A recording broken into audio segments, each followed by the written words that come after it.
Edit. Bob Lester. Oh man, where's that book at? I'll get it. It wasn't. It was hot. So this book showed up from Amazon, and I'm like, who the fuck sent this? And it had no information on it. And I looked through it, and I thought, huh, we got this by accident, right? So I set it there. It was on the shelf several nights in a row. And then I got an email and I think, or a comment, right? And here, this goes along with it. Did you read any books over the last week? Did you learn anything? And I knew, that motherfucker. It's because, and what this is about is I'm like, my tractor. I really do have a tractor. It's a John Deere 35 horsepower. Not powerful enough to do fucking anything I want to do. It bush hogged. It came, I got the trailer, the tractor, and a bush hog, a box blade, and a front bucket. And I bought it for, I think it was 15 grand. That's the number I have. I think it was 15 grand. And my buddy said, hey, this is the one you need. And if you buy it and you decide you don't want it, I'll buy it from you. Mm-hmm. I don't think you really will. He has he has all the big equipment. Yeah. He does 1,000 acres at a time, a farm. But I bought this thing, and it did bush hog. It bush hogged the property, kind of. It's a really good poop catcher, but you have to shovel the poop into it. Yeah, we thought we were going to come out here and just scrape out It's a good wheelbarrow. We thought we were going to scrape out the goat pen. So Amanda and I come out, take the goat pen apart. Imagine my surprise when I couldn't scoop up any of the goat poop there, because there's rock all through there. Mm-hmm. So we ended up taking all the goat poop, putting it in the bucket, and then taking and driving it. So it's a really expensive wheelbarrow. I did box blade the driveway. Kind of. I mean, kind of. I spent weeks moving dirt from here to kind of level the upper field. Use a land plane to do your gravel with. Use a blade. Like if I had paid myself my wage, I could have rented a bulldozer. Like we did finally bring a bulldozer in here. Hicks spent a day driving the bulldozer and cut the entire motocross track. I mean, it was like badass. I'm like, I don't know if I want to hit that jump. But what this is about is I always call it tractor, and Bob's kids, who are little fucking geniuses, they're like, does John not know that's a skid steer and not a tractor? John does know, and it's just a point of, you're not going to bend me to your will, you little motherfuckers. It's getting, from now on, like I'm digging in. I'm digging my heels Everything's in. A tractor. I'm ready to die on this hill. These are tractors. If you ever have the pleasure of meeting Bob's kids, they are just, I don't know what they're going to do, but whatever they do, it's going to be highly successful. They are set up well for life, and them boys, like when you talk to them, it'll blow your mind to find out how young they really are compared to how old you think they are. I was talking to Bob last time he was here, and I told him that was this weekend. Yeah. Annie and I, we have a secret plan that our oldest is the same age as his youngest, and they're going to get married. Because I want Bob to be my dad, and he can't be, so he's going to have to be my in-laws with me. Why? Do we know why the kids were not here? Well, I know that is one that of why in trouble. Yeah. Is that why though? Well, so they had plans after the parents, and I think maybe they didn't want to have to go back to where they came from. But I know one of them's in trouble, so a little bit. It's silly trouble. Yeah, not big trouble, just boy stuff. Boys. So that's what this book is. They sent me this book to educate me, and I actually thought I had them for a minute, because I'm going through here, and here's excavator with drill, backhoe loader. See, that didn't say tractor. So I thought I kind of had them, and then tracked digger, which I don't know what the difference between a tracked digger and an excavator with drill is, because this tracked digger is an excavator. So clearly this book is fucking not all the way correct. And then we have chug chug. I don't think that's really called a chug chug. Forklift, skid steer loader. See, this one has wheels. That's why it's not a tractor. Wheel loader. And then my machine's in here somewhere. Tractor right here with these big ass wheels, straw baler, which is also attached to a tractor, compact tractor, which is what I have my John Deere 35 horsepower. Somewhere in here, anyways, clearly this book is not complete all the way. So, Red Moose Farms. Hey, John, did you learn or experience anything that was unexpected from this iteration of Self-Reliance Festival? Great people and atmosphere. Thanks for hosting, Steve. Red Moose Farms, thank you for coming. Yes, I learned that from now on, we are going to need an additional dumpster. That is the most prominent thing in my head because I spent 3 days bagging trash from the kitchen and putting it outside next to the dumpster because the dumpster was completely full. And Amanda looked into that. And to have an additional dumpster here for 1 week is $900. So we're definitely not fucking doing that. Because we are out in the middle of nowhere, our trash company will not give us an additional pickup during the week either. Yeah, which we've asked for many times. So the fix for that is we have several local companies. Hollowell comes to mind, and they have some dump trailers that we can get for just the weekend. And because we are local and it's local trash, it's free dump at the dump. And they have like little mini rollbacks, right? Like low 20-foot containers that have been cut and made into rollback containers. So they're for refuse and property cleanup. So we'll just get one of those. I really do need to buy a tilt trailer, a dump trailer. And when you look at trailers, it's deceptive, right? You look at trailers and you see $20,000 dump trailers and you see $5,000 dump trailers. And there is a very big difference between those in what the pump is, how they cover the load, all kinds of things. There's a big difference. You get what you pay for with trailers. And I really do need to get a trailer because we do have tractors in the form of skid steer. And I have 1,000 hours on this thing, and it's never left the property. We literally are just destroying the skid steer by picking up dirt and moving it to the other side of the property. Whereas the real fix would be load a trailer and drive it to the other side of the property, and then drive. It's just wear and tear on the machine.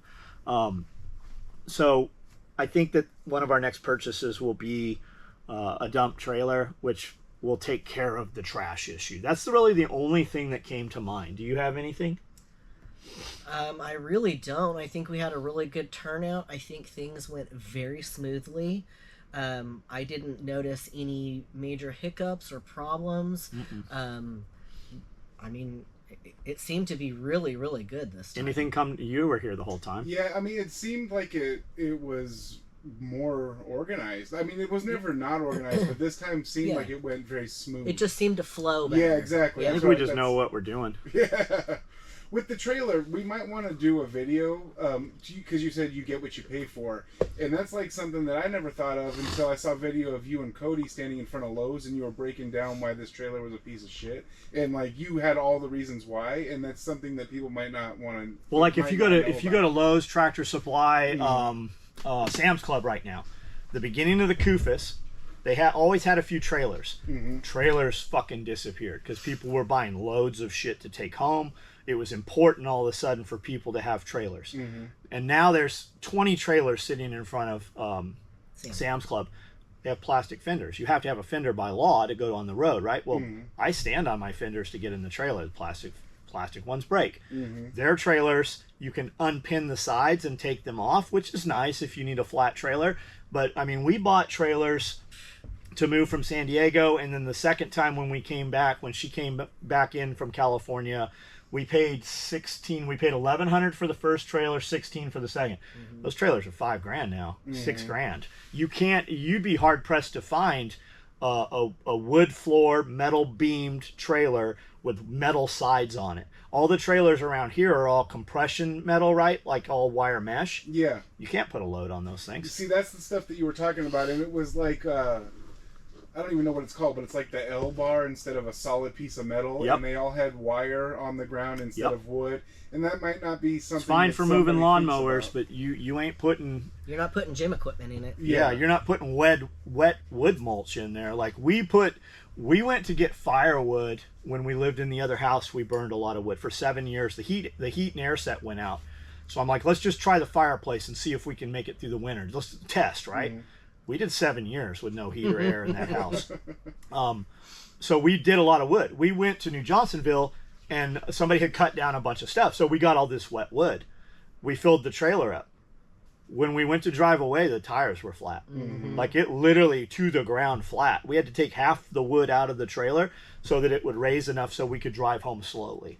That same thing happened not long ago when we put, imagine my surprise, when we put a whole pallet of block in the back of there. And Cody, I'm like, you think we can get home? He's like, we don't have no choice. So yeah, the only other option was unload half the block and come back and get it. My plan was, and I really thought that because of the extreme weight, the rim was going to cut the tire off. And my plan was drive really slowly.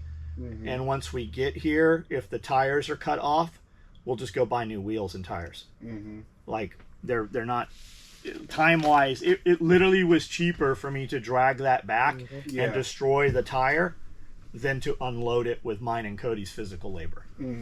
So that was, cost-wise, that was the answer. It's a way cooler story.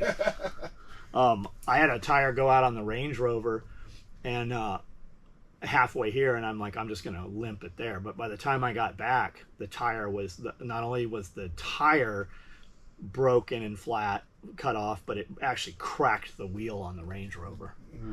That's a very expensive. It was. I mean, but then we were in Nashville too. We were on the way through Nashville to go to Atlanta and hit a fucking pothole that broke 2 wheels. So we stopped and we got some bullshit put on there. But that's when I bought those wheels. I can't remember the company. I bought those fucking badass custom the red ones. Red ones, yeah. Those are very nice. But I mean, just if they were standard Range Rover ones, they're way more than any other. Oh yeah, it's ridiculous. Like, do not ever buy a Range Rover. I love the Range Rover. Do not ever buy a Range Rover that is out of warranty. Wiper blades, $1,000. Oh, you need to fill up your wiper fluid, $1,000. Like everything's $1,000. It starts at $1,000 on Range Rover, and it's as soon as the warranty's over, you're going to start having problems with it.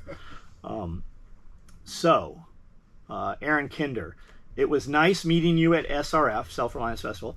I had the OD Fupa with the Capri Suns. I know exactly who he is. He introduced himself. I'm like, what's in your fanny pack? Capri Suns? And he opened it. He had a gun, mags. He had like legit. He didn't have Capri Suns. That would have been awesome if he did. I thought that's what he was going for. We should do a Capri Sun. We'll do a Capri Sun pouch so you can, and we'll do it so that you can just drink right out of your straw right there. Perfect. My question, if you had clay in your soil, would you build above ground wicking beds, pots, or simply dig deeper holes to fill with soil of your choice? Okay, so wicking beds is going to be a contained thing that has a deal inside that's going to pull moisture out. Lance builds tons of wicking beds.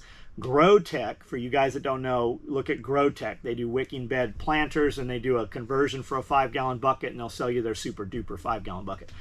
I know somebody that grows a ton of stuff with GrowTech wicking buckets on her balcony, literally like right in Washington D.C. I'm like, where did you grow all that shit? She grew it on her tiny. So I always love when people tell me how they don't have room to do a garden. You could totally dig down and put real soil in there. Now, with that said, clay, depending on what your clay looks like, this place we dug down, coming on the property where there's no trees. There used to be trees there, and we dug it. Tons of dudes. It was John Dunn, Cody, me, Sebastian, Scully. There was a bunch of dudes showed up. Keel, Tyler. We dug these boxes with shovels. It took forever, like days. And we dug these 6-foot by 6-foot, 4-foot deep boxes. And we filled them with what I believe to be good soil. And then we put peach trees there. And the peach trees grew awesome for a year or so. And the best peaches you've ever eaten came out of these things. And then the trees died. And when I pulled the tree, there was no roots. And what we found is those boxes we made quicksand. So when the rain would fill there, it would just sit there. There was no place for that moisture to go. And we put all that good soil in there, but it got so saturated that it rotted the roots of the tree. So be aware of that. My solution to that is to cut a trench, and then to the downhill side or wherever, cut a trench, fill it with gravel so that that moisture can run out into a culvert, which is what we were going to do with all these. Now, we had the same thing happen when we just put all these 36 trees in here inside the fence line. We used a drill, an auger on the track door on my skid steer, and drilled these holes. And then it rained. Imagine my surprise when they were still full of water 2 weeks after it had rained. They didn't weep. And then somebody also pointed out when we do that, it takes that clay and basically makes it so hot, it steams it. You see the steam coming out of it. It's like a kiln. So you need to take and scar that up. You need to take a, what's those big rock bar? You need a rock bar or a giant screwdriver. You need to cut that up so that that can leach through there. So again, we were going to cut the culvert on the back side. It's a little bit downhill. And then we had a ditch witch here. We're going to trench them and cut them all and fill them with gravel. And Nick Ferguson's like, man, that seems like a lot of work. Why don't you just put mulch there and plant in the mulch? I'm like, well, because the mulch, he's like, no, the roots, the main roots will chase down, catch soil, and then start going out, and it'll make a really strong tree. And then that, by the time that happens, those hair roots are going to be up here breathing for the tree in all the mulch, and then that mulch is going to compost and turn to soil, and it has, and it's worked. Maybe 5 of those trees are not looking good, like 5 are for sure dead. But right now, and like now is the time to plant trees, and the time to plant trees. But they sell trees in the summer when trees are beautiful, because nobody wants to buy a tree when the leaves are all falling off. Nobody will know what that shit is. So you can go right now. I was very surprised to see that they have a ton of fruit trees at Lowe's and Home Depot and stuff right now. So we're going to buy a trailer load of trees just to install as soon as all the leaves fall off of them, because they'll go dormant and then they'll wake up, and that's when they'll really start growing. They will put all the nutrients into the root system and just keeping the tree alive rather than making fruit and leaves. So it'll wake up when nature wakes up. Wicking beds pots simply dig deeper holes to fill with soil of your choice. We did about 10 inches deep for the stuff in the ground. I live in Missouri. Is that MO is Missouri? Yes. In an area with a lot of clay. I found that my tomato plants that were in the wicking beds did much better than the plants in the ground. This was my first year trying to grow some of my own food. Had mixed results with watermelon and cantaloupe. I think those two are kind of hard. I get squash bugs on those. Now my watermelon did way better this year, and I still haven't eaten. I grow some watermelon, but I never eat it for some reason, and I love watermelon too. Now we had a dude come here a couple months ago, gave me a watermelon that's still in there, looks fucking perfect, and hasn't melted down. So I don't know. Maybe it's the poison he put in there that's preserved it. I don't know, but I've seen that thing sitting there. Yeah, I thought this morning I better move this because I think it's okay, but it's going to melt down on all this gear sitting underneath it. This was my first year trying to grow some food. Had mixed results with watermelon, cantaloupe, and pepper plants. Didn't produce much. I hear nobody's pepper plants did really awesome this year. I got 2 mini green peppers before the plant died. Plan on starting a compost pile from leaves this fall to throw into the beds or in bigger. So, do you want to develop the soil in the ground? You can totally do that. It just takes work. Or do you want to work up here? Most of my stuff is raised beds. The reality, though, is if we actually have to feed ourselves, we're not going to do it from raised beds. And if water becomes an issue, raised beds up here take way more water than in bed does in ground, because it's just hotter than off the ground. The temperature as you go up raises, and you have temperature on the side of the beds, it's making the moisture come out of there. Now you can use mulches and stuff. If you want to build your ground, start with solarizing or tarping the ground, right? And you can just tarp it through the winter, but you're going to amend it. Put some different things in there. Put some molasses down, put some chicken feed down, put some sweet feed in there, put all your compost in there, and then just tarp it. Silage tarp that thing. And then let it go all through the winter, and all the worms are going to come in there. It's going to break all that stuff down. You can take a field of weeds just out in the wild, like in a piece of pasture that has just gone to trash, put a tarp down, and peel that thing back in 4 months, and you're going to be amazed that you just have this great black soil. But you're going to put your amendments down first. If you don't want to do that, I'm not opposed to tilling it the first time. Like, you might just have to till that thing the first time. Till it and then tarp it. But always, you're going to want to amend that. I don't know that I've answered this question. I would say if you've already tried planting in the ground and it didn't do well, I mean, you can try again, or you can just go above ground. I'd say do both. And are we keeping the property? What does the property look like?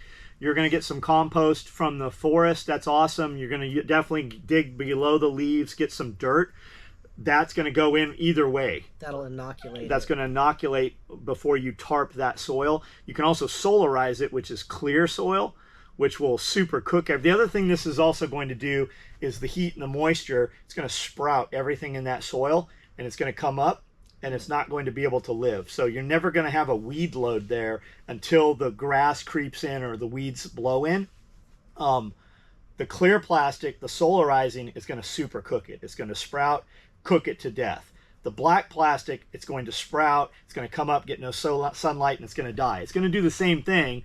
It's going to do it a little faster and a little more aggressively when you solarize it. It'll just drive your worms and stuff down because it's hot. When you tarp it with a black tarp, when you peel that back, you're going to have worms and stuff there growing, including like fungus and maybe mushrooms and stuff. Don't eat the mushrooms. Compost. You need green and brown to compost. You can totally bring in all of your leaves, but you want to probably add like maybe some grass clippings or something to that. And you got to get your temperature right. Otherwise, you're just growing seeds that are going to you're going to plant a ton of weeds in there if your temperatures aren't hot. I would like to see you bring in 4 or 5 rabbit cages. And then you're practicing growing the rabbits. More important than the rabbits is the manure from the rabbits. You can put that directly on. You can make teas with it. Get some comfrey planted in there. That's going to break that soil up. If your soil's totally hard, you can put in crops of like daikon radish. There's tons of stuff. Daikon radish, they say, will grow down and actually break rock. It looks like a carrot, much bigger. It's like this white-looking carrot, but it'll just bore through clay, and then you're going to chop and drop it. You're going to cut the tops off. That thing's going to root and it's going to rot in the ground. And it's like aerating it. So all the worms are going to eat that, and that soil's just going to come to life. You can do that with a lot of different crops, fodder crops like that. There's definitely ways to bring that soil to life. Compost, of course. And then with comfrey, too, same thing. Any place you have trash soil, comfrey will grow. You take comfrey and put it in good soil, it won't grow. But it's all over, and then you're going to chop and drop it. You can also take that once you cut it, and let it rot in a bucket of water. You can do it in a bucket, or bigger's better, and let it steep. And then if you can aerate it, it makes just super fertilizer. And you can take that, you can water it on plants, you can spray it on plants, but if you just cut it, like we put tons of comfrey out here, we just planted more comfrey. It's all chop and drop, as it just sits there and rots around the tree and just super fertilizes everything that it's around. So our card is saying that it's mostly full, so we will stop now and we will finish these other couple questions later. And I'm talking about realest, one of the realest to try. My family, SOE, got the tools to survive.